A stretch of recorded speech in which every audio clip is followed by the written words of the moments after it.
12 minutes was my most anticipated game of 2021, and now that I've had a chance to play it, what do I think about it? Stay tuned and find out.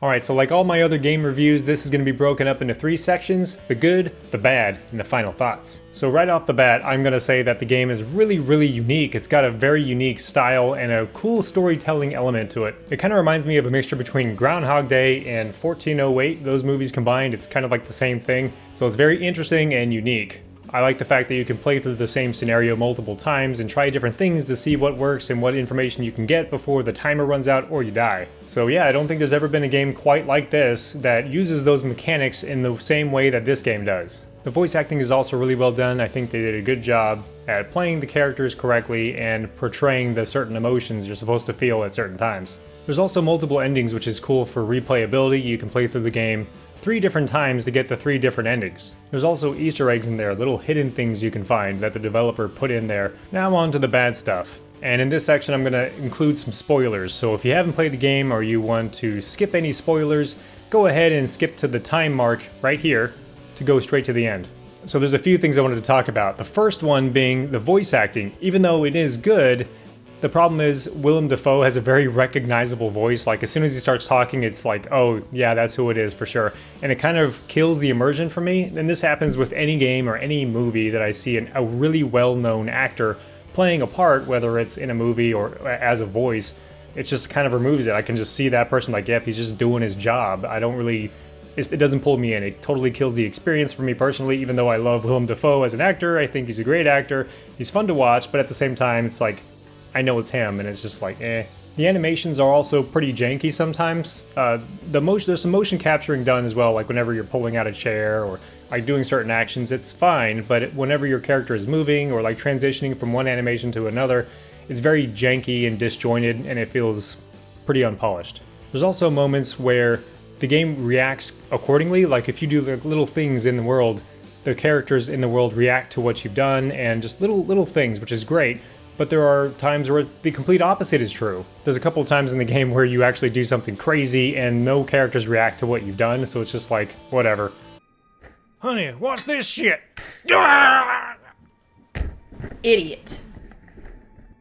Alright, now we're gonna get into spoiler territory here. So there's a part where you have to put the sleeping pills in the cup of water, give that to your wife, she goes to sleep in the bedroom, and then you hide in the front closet waiting for the guy to come into the apartment and turn on the light switch in the bedroom, and that shocks him and knocks him unconscious. And that part was ridiculous because I had no idea. It took me a friggin' long time to figure that out, because if you do other scenarios, like if she drinks the sleeping pills and like falls asleep in the living room and you hide in that same closet, the guy who breaks into your apartment turns on the light switch and gets shocked but doesn't fall unconscious. Like there's no reason why that wouldn't result in the same thing.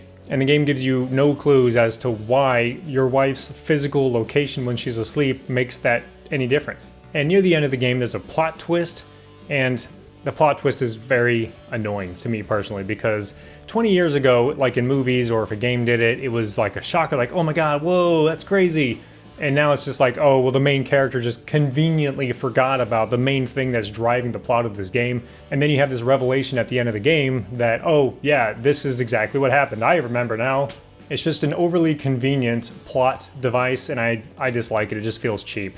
All right, so now we're on to the final thoughts. So if you've made it this far in the video, this is what I think overall of the game. I think it's a very good game still. I would give it an 8 out of 10, which is very respectable.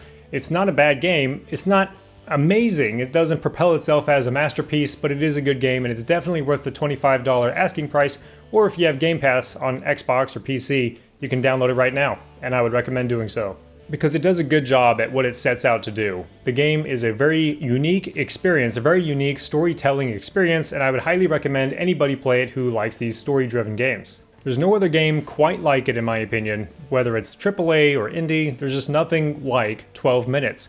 And its uniqueness is what makes it so interesting and cool. But if you haven't already, please check out my gameplay video of 12 minutes where I started playing for the first time. It's about 17 minutes long. I kind of condensed it to show only the highlights, but it's a fun time. But anyways, thanks for watching. Please subscribe, and I'll see you again soon.